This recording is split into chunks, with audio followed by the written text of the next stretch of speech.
Yo, c'est Miroïne et aujourd'hui on se retrouve pour la review de l'épisode 10 de Looking Up to Magical Girl.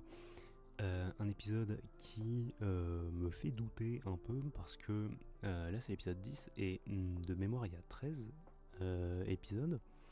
Alors vu ce que ça a adapté, ça a adapté épisode, chapitre 15 et 16 d'ailleurs si je dis pas de bêtises. Et ou 16 et 17, oh putain merde j'ai un doute. Et bref on s'en fout. Ce que je veux dire c'est que j'ai oublié ce que je veux dire. Merde, oui. Ça paraît un peu bizarre pour 13 épisodes parce que du coup, là, comme j'ai compté, il y a potentiellement juste le prochain épisode où ils vont avoir le gros combat, peut-être final ou pas. Ou alors ils vont peut-être le faire passer sur l'épisode 12. Ah, c'est peut-être ça. Et du coup, avoir un épilogue sur le 13. Peut-être. On verra bien comment ça se passe dans tous les cas, mais c'est juste que voilà, j'étais un peu sceptique là-dessus.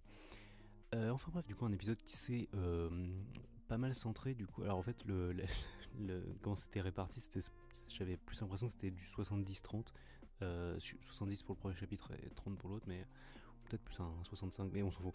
En tout cas voilà, du coup c'était un épisode qui était très très centré du coup sur la relation entre Lokomusika et les Berbloom. Je me souviendrai jamais de leur nom de base, je crois que c'est Matama et Nemo. Du coup c'est grossièrement ça, juste principalement basé là-dessus, donc ça suivait vraiment le manga, donc du coup j'avais pas grand chose à dire dessus, et du coup à vrai dire j'avais même hésité en fait, quand je regardais j'étais là en mode est-ce que je vais faire la review ou pas. Au final oui je l'ai fait parce que il y avait des trucs à dire sur la deuxième partie, mais un peu sur la première partie aussi. Notamment le fait que l'épisode a commencé sur la scène de flashback qu'elles sont censées avoir dans le manga en fait, donc genre un peu plus tard en fait, donc ça a permis de mettre un autre flashback qui était plus intéressant, enfin qui était intéressant aussi, donc c'était cool. Voilà, donc ça c'était un peu marrant. Et justement voilà, en fait ce que je parle c'est qu'il y avait un flashback où on les voit en fait rentrer dans l'organisation, scène qui était inédite d'ailleurs si je dis pas de bêtises, donc c'était plutôt cool. Pour passer très rapidement en revue ce qui s'est passé dans la séquence. Je crois que j'ai pas noté de changement vraiment important. Juste il y a la scène où on voit comment Utena qui est en train de crafter la petite box dans laquelle elle les a mis. J'ai trouvé le plan plus marrant dans le manga, mais c'est juste moi. Je sais pas, je le mettrai peut-être à l'écran. Mais c'était tout, voilà. Mais en tout cas, du coup, il y avait certaines scènes et juste la mise en scène m'a un peu gonflé dans le sens où c'était pas fou et pas comme je m'y attendais, et je trouvais la mise en scène c'est marrant parce que la mise en scène dans le manga était vraiment folle, et enfin pas folle mais en fait elle te fait vraiment ressentir des trucs, et là bah pas grand chose. Le pire exemple de ça je dirais c'est le moment où il y a Loco qui essuie les larmes en fait de l'Eberbloom. Ça c'était dans l'animé c'était vraiment éclaté au sol, et, et dans le manga c'était fou, genre c'était vraiment une très très belle case. Et comme la scène justement où on voit les Berbloom qui pleurent, ça dans l'animé c'était bien foutu j'ai trouvé. Mais voilà. Quoi d'autre? Oui, donc du coup ça j'ai noté que c'était pas impactant. Pareil pour la scène du coup où elle s'embrasse, c'était vraiment, je sais pas, genre dans le manga c'était vraiment plus parlant et plus cool, alors que là dans l'animé bah il y avait, enfin la musique elle était, enfin genre la musique c'était vraiment la musique de la scène en fait, donc il n'y a pas de musique changeante ou quoi. Enfin, il y avait plein d'instances comme ça où c'était très agréable, et je parle même pas de la scène où avant, après, enfin voilà ce qu'ils font après quoi. Grossièrement c'était un peu malaisant sur certains points, et c'était en fait dans le manga je trouve que c'est bien découpé et le pacing est bon, mais là dans l'anime c'était vraiment, j'ai vraiment sauté, enfin j'ai vraiment fait des petites avances de 5 secondes là avec la flèche, parce que genre c'était vraiment dur à regarder en fait, personnellement. Voilà. Je vais le noter maintenant, comme ça du coup je n'oublie pas de le faire. L'ending a changé, du coup maintenant on voit les Berbloom et Lokomusika dans l'ending. Je sais pas si c'était le cas dans le dernier épisode ou pas.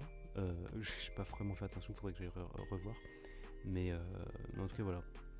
Ils ont changé l'ending et c'était plutôt cool comme ajout, je m'y attendais pas vraiment. Et voilà, du coup maintenant on peut enfin passer à la partie un peu, j'allais dire combat. Non en fait c'est juste un chapitre que j'attendais un peu en fait d'être adapté. C'est le chapitre où on découvre les vrais pouvoirs de Kiwi. Alors où on découvre pas vraiment, ce sera plus dans le prochain épisode, mais en tout cas on se rend compte qu'on a un peu plus sous le coude qu'elle laissait croire, montrer, ça veut rien dire. Et en tout cas, ça c'était une séquence plutôt cool. Et j'ai relu le manga en fait, et genre les plans ils sont vraiment fous. J'arrête pas de dire ça en fait, ça m'énerve, c'est genre hey, l'anime est bien, mais le manga est meilleur. Et bah, c'est vraiment le cas pour le coup, parce que là les plans sont. Je mettrai des images un peu pour comparer, mais les plans dans le manga sont dingues. Et je peux parler de la mise en scène, sinon aussi toute la mise en scène en fait avec Sister Gigant qui est. Je vais dire Gigant parce que sinon je crois que c'est Sister Giant, mais je suis pas sûr. Sister Gigant qui est du coup très très flippante en fait dans le manga, du coup genre dès qu'elle fait un truc vraiment elle est grave imposante, et genre le moment où elle prend Kiwi comme ça elle la jarde dans des immeubles. Dans l'anime c'était sympathique, en fait on sent un début d'idée, mais dans le manga c'est vraiment bien épique comme il faut, et bien flippant aussi.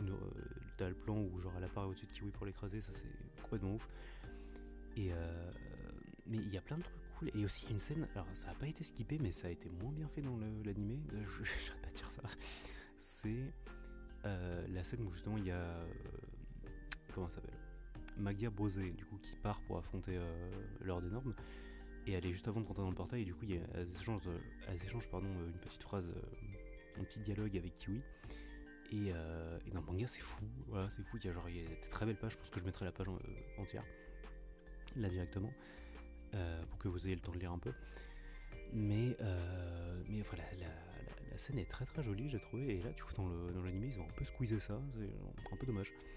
Mais en tout cas on a une super séquence de fin du coup avec l'apparition de Léopard finalement, la reine Léopard finalement.